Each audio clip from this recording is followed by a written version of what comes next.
Bharat Ratna doctor Bhimrao Ambedkar ಅವರಿಗೆ ಕೋಟಿ ಕೋಟಿ ನಮನ. ಇವರ ಜೀವನವನ್ನು ಆಧರಿಸಿ ಈ ಧಾರಾವಾಹಿಯನ್ನು ನಿರ್ಮಿಸಲಾಗಿದೆ.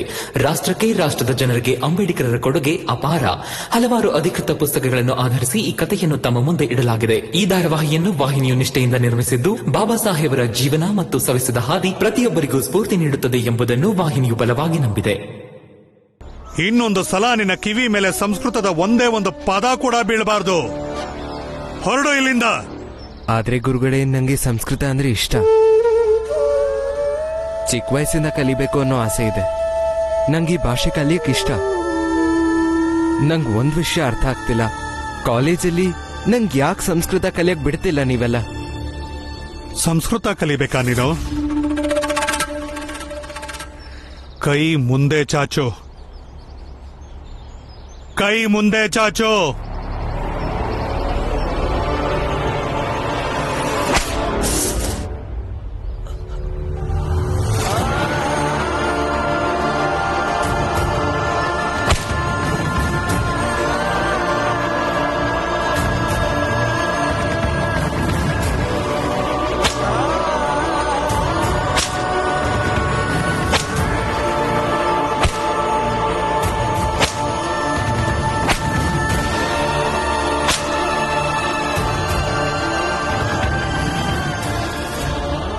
ಕೈ ಮುಂದೆ ಚಾಚೋ, ಕೈ ಮುಂದೆ ಚಾಚೋ.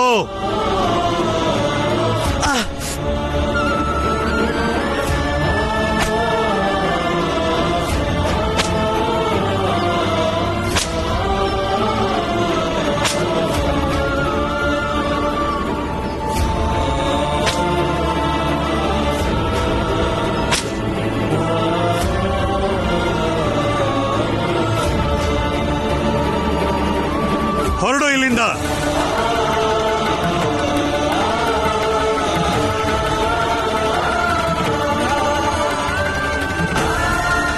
ಇಲ್ಲಿಂದ ತೊಲಗು ಹೋಗು. ಗುರುಗಳೇ,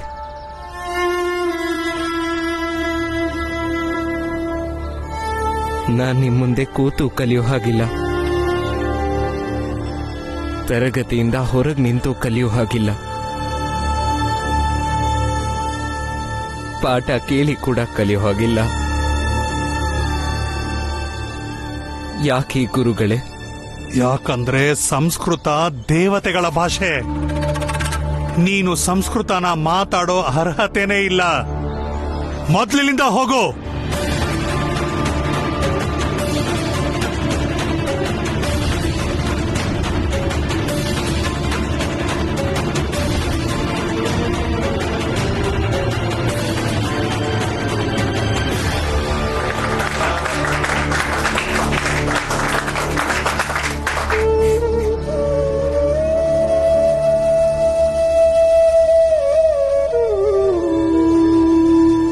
ಈಗತ್ತೇನ್ ಪ್ರಯೋಜನ? ನಡಿಯೊಳಗೆ.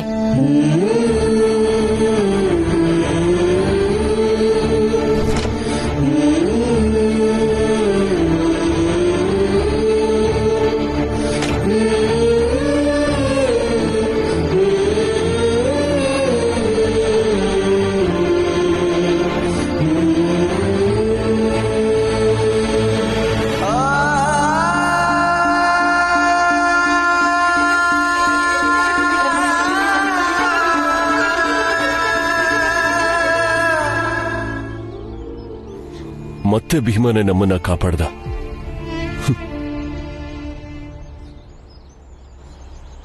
ಬರ್ತಾ ಬರ್ತಾ ಏನೇ ಕಷ್ಟ ಬಂದ್ರೂ ಭೀಮನ್ ಕಡೆ ತಿರುಗೋ ತರ ಆಗಿದೆ. ಒಬ್ಬ ತಂದೆಯಾಗಿ ನನಗೇನನ್ನಿಸ್ತಿದೆ ಅಂದ್ರೆ, ಭೀಮನೇ ನಮ್ ಕೊನೆ ಆಸರೆ ಆಗಿರ್ತಾನೆ ಅಂತ.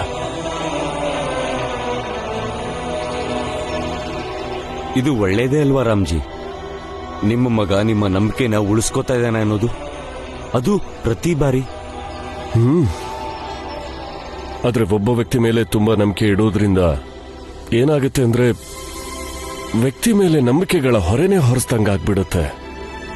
ಇದು ಅರ್ಥ ಮಾಡ್ಕೊಳ್ಳೋ ವಿಷಯನೇ. ಮತ್ತೆ ಎಲ್ಲೋ ಭೀಮಂಗೆ ನಮ್ಮ ನಂಬಿಕೆ ಹೊರೆ ಆಗ್ಬಾರ್ದಲ್ವಾ? ಇಲ್ಲ ರಾಮ್ಜಿ, ಹೊರಗಿರೆ ಏನೂ ಆಗಲ್ಲ. ಅವನು ನಮ್ಮ ಭೀಮ್ರಾವ್. ನಿಮ್ಗದು ಗೊತ್ತಿರೋದೆ. ಅವನು ಸತಾರಾದಲ್ಲಿ ಜನರ ವಿರುದ್ಧ ಹೇಗೆ ಒಬ್ನೇ ಹೋರಾಟ ಮಾಡ್ದ ಅಂತ. ಆ ಬಾರ್ಬರಿ ಗುರುಗಳು, ಆ ಗುರುಗಳ ಮೋಸನ ಎಲ್ರ ಮುಂದೆ ಹೇಗ್ ಬಯಲ್ ಮಾಡ್ದ ಅಂತ. ಸಮಸ್ಯೆ ಇರೋದು ಈ ಗುರುಗಳಲ್ಲ, ನಿಮ್ಗಳ ಮೂಢನಂಬಿಕೆಗಳಲ್ಲಿ. ನೀವು ತರ್ಕ ಮಾಡೋದನ್ನೇ ಮರ್ತ್ಬಿಟ್ಟಿದ್ದೀರಾ. ಇವತ್ ಇವ್ರು, ಹಿಂದೇನೂ ಯಾರೋ ಮೋಸ ಮಾಡಿರ್ತಾರೆ, ಮುಂದೇನೂ ಇನ್ಯಾರೋ ಬರ್ಬಹುದು. ಆ ಚಿದಾನಂದರಿಗೆ, ಚಹಾ ಹಾಕೋ ಮಂಗೇಶಂಗೆ ಎಲ್ರಿಗೂ ಅವ್ರ ತಪ್ಪನ್ನ ಸರಿಯಾಗಿ ಅರ್ಥ ಮಾಡಿಸ್ದ. ಅದು ಒಬ್ನೇ. ನಾನು ನಿನ್ನ ಜೊತೆಗೆ, ನಿನ್ನ ಕುಟುಂಬದವ್ರ ಜೊತೆಗೆ, ನಿನ್ನ ಇಡೀ ವರ್ಗದವ್ರ ಜೊತೆಗೆ ಅನ್ಯಾಯ ಮಾಡಿದ್ದೀನಿ. ಅದರ ಪ್ರಾಯಶ್ಚಿತ್ತಗೋಸ್ಕರ ಇದನ್ನು ಸ್ವೀಕರಿಸು. ನನ್ಗನ್ಸೋ ಪ್ರಕಾರ ಇಲ್ಲಿ ಸತಾರಾಗಿಂತ ಹೆಚ್ಚಿನ ಶತ್ರುಗಳಿಲ್ಲ. ಆ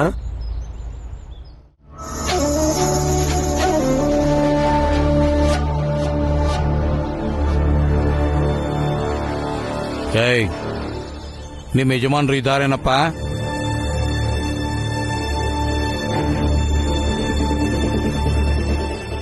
ಹಾ, ಯಜಮಾನ್ರು ಇದ್ದಾರೆ. ಅವ್ರ ಕೊಠಡಿಲಿದ್ದಾರೆ, ಬನ್ನಿ.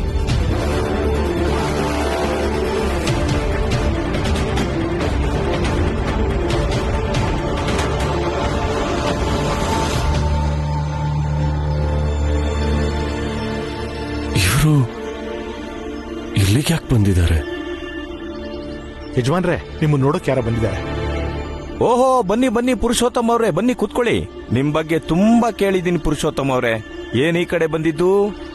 ಏನಿಲ್ಲ, ನಿಮ್ಮಲ್ಲಿ ರಾಮ್ಜಿ ಮತ್ತವನ ಗೆಳೆಯ ಪುರಂಜನ ಕೆಲಸ ಮಾಡ್ತಿದಾರಂತೆ.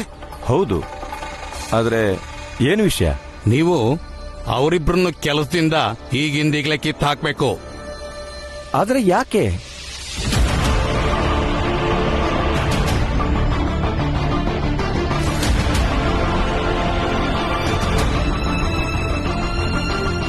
ನೀವೆಲ್ಲ ಇಲ್ಲಿ ಇರ್ಬೇಕು ಅಂತಂದ್ರೆ ಈ ಭೀಮ್ರಾವ್ ಮತ್ತವನ್ ಕುಟುಂಬನ ಇಲ್ಲಿಂದ ಹೊರಗೆ ಹಾಕಿ. ನೀನು ಮತ್ತೆ ನೀನು ಇಬ್ಬರನ್ನೂ ಒಂದು ವಾರದ ಮಟ್ಟಿಗೆ ಕಾಲೇಜಿಂದ ಸಸ್ಪೆಂಡ್ ಮಾಡ್ತಾ ಇದ್ದೀನಿ. ನಾವು ಬೇರೆ ಇನ್ನೆಲ್ಲೂ ಹೋಗಲ್ಲ. ನೀವ್ ನಮ್ಮನ್ನ ಯಾವ ಮನೆಯಿಂದ ಓಡಿಸಿದ್ರು ನಾವೆಲ್ಲರೂ ಮತ್ತೆ ಅದೇ ಮನೆಗೆ ಹೋಗ್ತೀವಿ. ಗವರ್ನರ್ ಸಾಹೇಬ್ರು ಆದೇಶದ ಪ್ರಕಾರ ಇವ್ರು ಮೊದಲು ಯಾವ ಮನೇಲಿದ್ರೋ ಇನ್ಮೇಲೆ ಅಲ್ಲೇ ಇರ್ತಾರೆ. ಇವ್ರನ್ನ ಅಲ್ಲಿಂದ ಯಾರೇ ಖಾಲಿ ಮಾಡ್ಸೋದಿಕ್ ನೋಡಿದ್ರು ಅವ್ರ ವಿರುದ್ಧ ಕಾನೂನು ಕ್ರಮ ತಗೋಬೇಕಾಗುತ್ತೆ. ಇಷ್ಟೇ ಆಗ್ಬೇಕಾಗಿರೋದು. ನೀವು ಅವರಿಬ್ಬರನ್ನ ಈಗಲೇ ಕೆಲಸದಿಂದ ಕಿತ್ತಾಕಿದ್ರೆ ಅವ್ರು ನಮಗೆ ಬಾಡಿಗೆ ಕೊಡೋಕ್ಕಾಗಲ್ಲ. ಅವ್ರ ಕೆಲಸ ಹೋದ್ಮೇಲೆ ಗವರ್ನರ್ ಸಾಹೇಬ್ರು ಅವ್ರಿಗೆ ಸಹಾಯ ಮಾಡಕ್ಕಾಗಲ್ಲ. ಆದ್ರೆ ಬಾಡಿಗೆ ಕಟ್ಟಕ್ಕಾಗ್ದಿರೋ ತರ ಮಾಡೋಕೆ ಕೆಲ್ಸದಿಂದ ಯಾಕೆ ಕಿತ್ತಾಕ್ಬೇಕು? ಅದಕ್ಕೆ ಬೇರೆ ದಾರಿ ಹುಡ್ಕೋಣ. ಅಂದ್ರೆ ನೋಡಿ, ಈಗ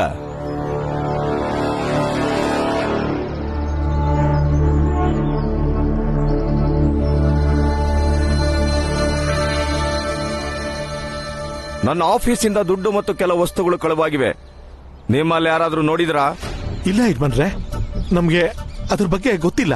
ನೀನ್ ನೋಡಿದ್ಯೇನೋ? ಇಲ್ಲ ಯಜಮಾನ್ರೆ. ಮತ್ತ ನೀವು? ಇಲ್ಲ ಯಜಮಾನ್ರೆ, ನನ್ಗದ್ರ ಬಗ್ಗೆ ಗೊತ್ತಿಲ್ಲ. ಗೊತ್ತು ಮಾಡ್ಕೋಬೇಕು ತಾನೆ. ಏನ್ ಕತ್ತೆ ಕಾಯ್ತಿರ್ತೀಯ? ಕಾವಲು ಕಾಯೋನ್ ಕೆಲ್ಸ ಇದೇ ತಾನೆ. 30 ರೂಪಾಯಿ ಸಾಮಾನುಗಳು ಕಳುವಾಗಿರೋದು. ಈಗ ಅದನ್ನ ನೀನೇ ಕಟ್ಕೊಡ್ಬೇಕು ನನ್ಗೆ.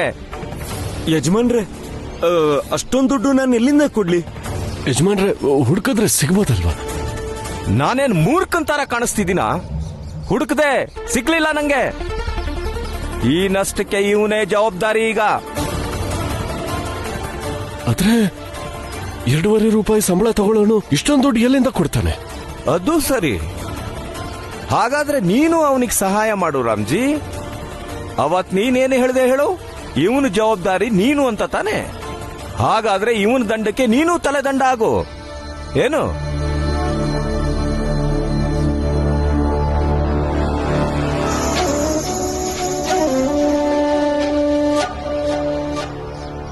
ಸರಿ ಬಿಡಿ, ಈಗ ಗೊತ್ತಾಯ್ತು ನೀವು ಯಾರ ಮಾತು ಕೇಳಿ ಹೀಗೆಲ್ಲ ಆಟ ಆಡ್ತಿದ್ದೀರ ಅಂತ. ಹೋಗು, ಗವರ್ನರ್ ಸಾಹೇಬ್ರ ಹತ್ರ ಹೋಗೀಗ. ನೆನಪಿಟ್ಕೋ, ನೀನು 1 ತಿಂಗಳು ಬಾಡಿಗೆ ನನಗೆ ಕೊಡ್ಲಿಲ್ಲ ಅಂದ್ರು ಮನೆ ಖಾಲಿ ಮಾಡಿಸ್ಬಿಡ್ತೀನಿ.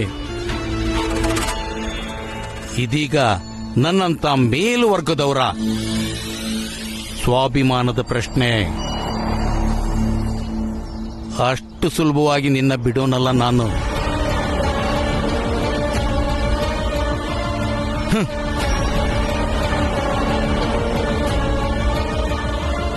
ನಂಗೆ ಪೂರ್ತಿ ದುಡ್ಡು ಭರ್ತಿ ಆಗಬೇಕು. ಅಲ್ಲಿವರೆಗೂ ನಿಮ್ಮಿಬ್ರಿಗೂ ಯಾವುದೇ ಸಂಬಳ ಸಿಕ್ಕಲ್ಲ. ಯಜಮಾನ್ರೆ ಬೇಕಾದ್ರೆ ನನ್ ಸಂಬಳನ ಕೊಡ್ಲೇಬೇಡಿ ಯಜಮಾನ್ರೆ. ಆದ್ರೆ ರಾಮ್ಜಿ ಸಂಬಳ ಮಾತ್ರ ಹಿಡಿಬೇಡಿ. ರಾಮ್ಜಿ ನಂಗಿಲ್ಲಿ ಕೆಲಸ ಕೊಡ್ಸಿದಾರೆ, ನನ್ನಿಂದ ಅವ್ರ ಕಷ್ಟ ಅನ್ಭವಿಸೋದು ಬೇಡ ಯಜಮಾನ್ರೆ. ಬೇಕಿದ್ರೆ ನನ್ ಸಂಬಳ ಹಿಡ್ಕೊಳ್ಳಿ ಯಜಮಾನ್ರೆ.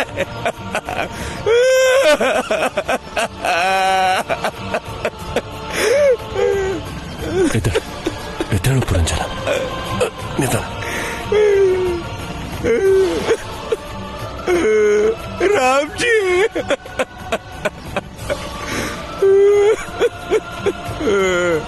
ನನ್ನ ಕ್ಷಮಿಸ್ಬಿಡಿ ರಾಮ್ಜಿ, ಕ್ಷಮಿಸ್ಬಿಡಿ. ನನ್ನಿಂದ ನೀವು ಇನ್ನೂ ಕಷ್ಟ ಅನುಭವಿಸೋ ತರ ಆಗಿದೆ.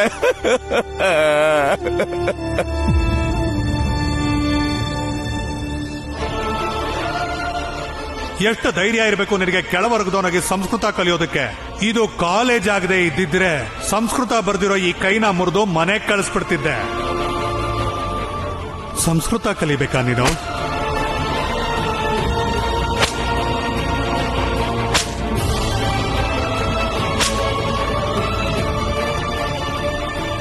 ಇವತ್ ನನ್ ಕಾಲೇಜಲ್ಲಿ ಆಗಿದ್ ವಿಷಯ ಮನೇಲಿ ಯಾರಿಗೂ ಗೊತ್ತಾಗೋದ್ ಬೇಡ. ಗೊತ್ತಾದ್ರೆ ಪಾಪ ಎಲ್ರೂ ನೊಂದ್ಕೋತಾರೆ.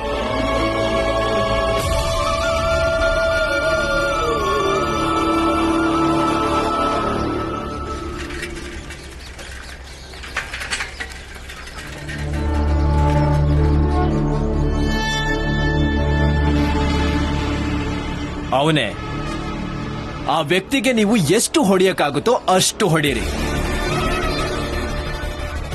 ಅವ್ರ ಮನೇಲಿ ಒಬ್ಬ ರಾಮ್ಜಿ ಅಂತ ಇದ್ದಾನೆ. ಅವನನ್ನ ನಮ್ಮ ಮಾವ ನೋಡ್ಕೋತಾರೆ. ಇವನನ್ನ ನಾವು ನೋಡ್ಕೊಳ್ಳೋಣ. ನಾಳೆ ಇವನು ಕೆಲ್ಸಕ್ಕೆ ಹೋಗಕ್ಕೂ ಆಗ್ಬಾರ್ದು. ಹೋಗಿ.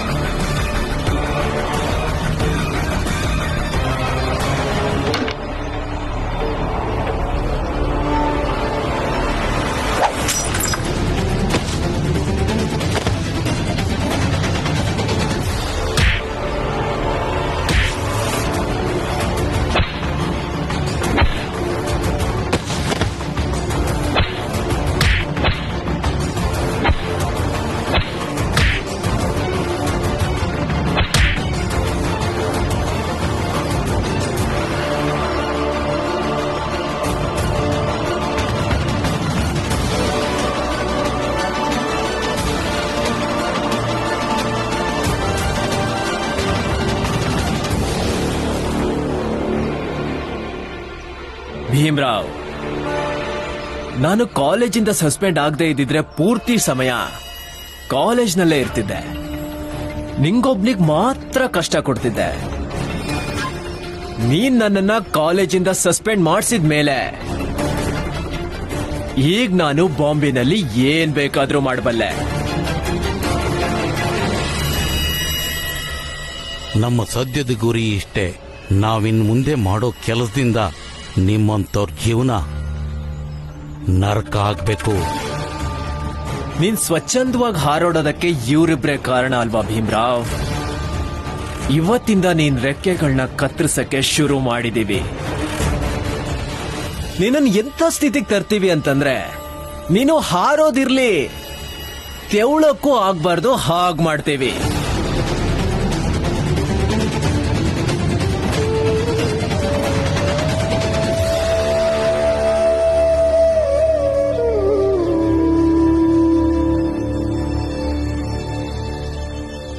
ಏಯ್ ಭೀಮ್ರಾವ್, ಇತ್ತೀಚೆಗೆ ಕಾಲೇಜಲ್ಲಿ ನೀನೇ ನಾಯಕ ಅಂತೆ. ಏನಪ್ಪ, ಆರತಿ ಮಾಡಿ ಒಳಗ್ ಕರ್ಸ್ಕೋತಾರ?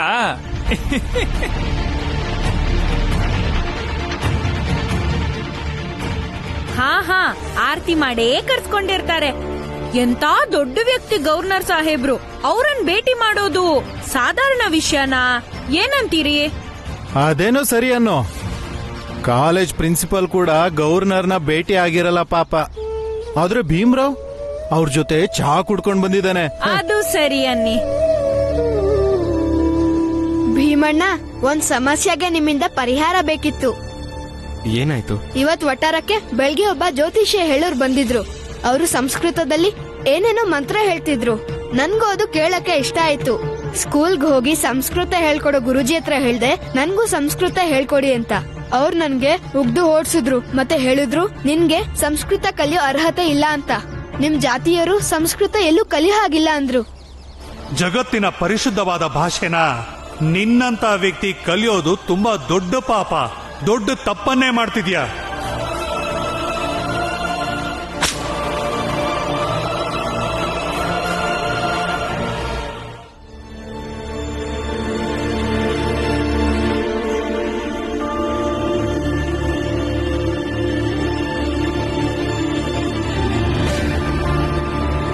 ಆನಂದ, ಆನಂದ, ಆನಂದ,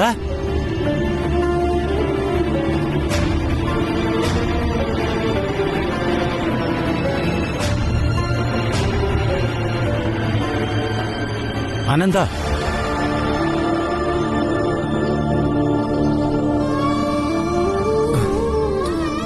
ಹೇಳು ಹೇಳು ಹೇಳು. ನಿಧಾನ ನಿಧಾನ ನಿಧಾನ.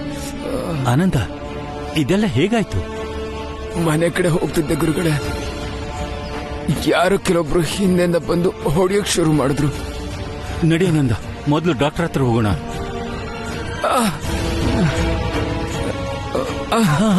ಹುಷಾರು ಹುಷಾರು ಹುಷಾರು. ಕಾಲ್ ತುಂಬಾ ನೋವ್ತಿದೆ, ಬಹುಶಃ ಮುರಿದೋಗಿರ್ಬೇಕು, ನಡೆಯೋಕಾಗ್ತಿಲ್ಲ. ಸರಿ ಆನಂದ, ಹಾಗಾದ್ರೆ ನೀನು ಇಲ್ಲೇ ಇರು, ನಾನು ಡಾಕ್ಟರ್ನ ಕರ್ಕೊಂಡು ಇಲ್ಲೇ ಬರ್ತೀನಿ. ನಾ ಹೀಗ್ ಹೋಗಿ ಹೀಗ್ ಬಂದ್ಬಿಡ್ತೀನಿ. ಇಲ್ಲೇ ಬರ್ತೀನಿ, ಹುಷಾರು.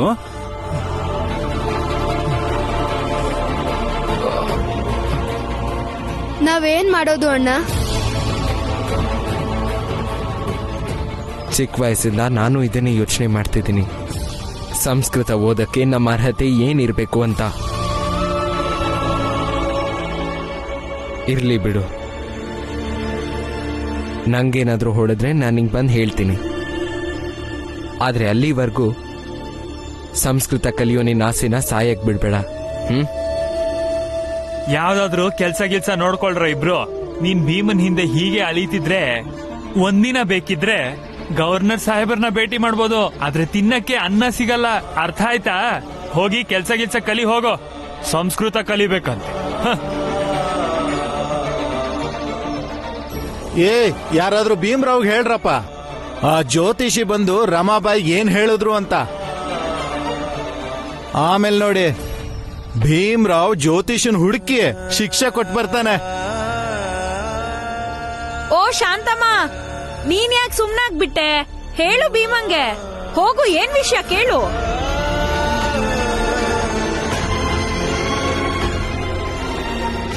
ಶಾಂತಮ್ಮ, ಇವತ್ ಏನಾಯ್ತು?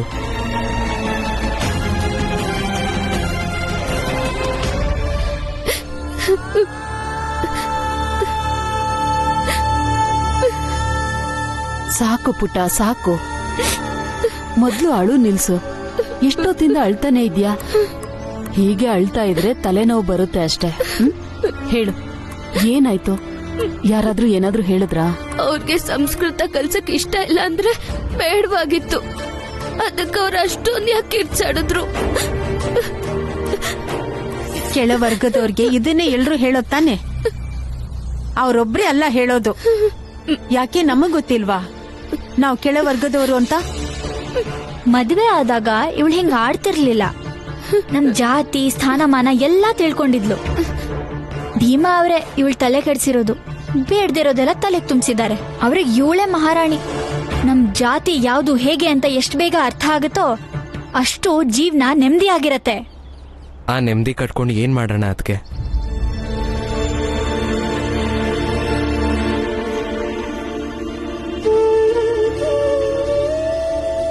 ಅಸ್ತಿತ್ವನೇ ಇಲ್ಲದೆ ಬದುಕೋದ್ರಿಂದ ಏನ್ ಪ್ರಯೋಜನ ಹೇಳಿ ಅದಕ್ಕೆ? ರಮಾ ಕಣ್ಣೀರ್ ಹಾಕೋದ್ ನೋಡಿ ನನಗ್ ಖುಷಿ ಆಗ್ತಿದೆ.